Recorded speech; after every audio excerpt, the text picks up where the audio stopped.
ഒരു കോൺഗ്രസ്സുകാരന്റെ മകൻ എങ്ങനെയാണ് ഒരു ഇടത് ചിന്തയിലേക്കൊക്കെ ചെറുപ്പം മുതൽ വന്നു പോയത്? അല്ല, ഞാൻ അങ്ങനെ എൻ്റെ പശ്ചാത്തലം ഒരു കമ്മ്യൂണിസ്റ്റ് പശ്ചാത്തലമായിരുന്നു. അച്ഛൻ കോൺഗ്രസ് ആയിരുന്നു.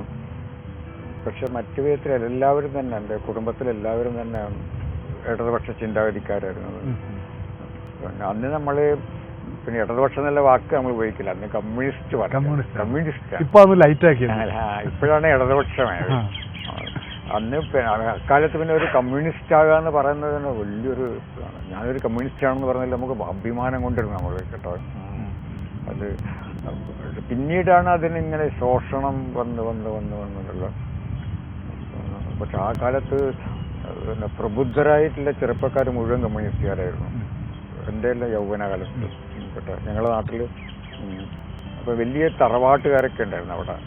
വലിയ തറവാട്ടുകാർ, അവരൊക്കെ ജിമ്മിമാരുടെയൊക്കെ അവരുടെയൊക്കെ മക്കളൊക്കെ കമ്മ്യൂണിസ്റ്റുകാരായി മാറുന്നത് അത്ഭുതകരമായ കാഴ്ചയായിരുന്നു.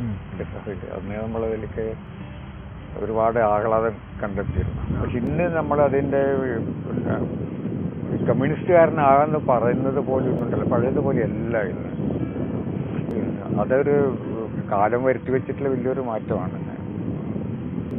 പക്ഷെ ഞാനെപ്പോഴും ഇടതുപക്ഷക്കാരെന്ന് പറയാനാണ് ആഗ്രഹിക്കുന്നത്. ഇടതുപക്ഷക്കാരൻ. അതെന്തുകൊണ്ടാണ്? അതിനുള്ള കാരണം എന്ന് വെച്ചാൽ പിന്നെ പണ്ട് നമ്മൾ കമ്മ്യൂണിസ്റ്റുകാരെന്നും അത് പൂർണ്ണമായിട്ടും രാഷ്ട്രീയമാണത്.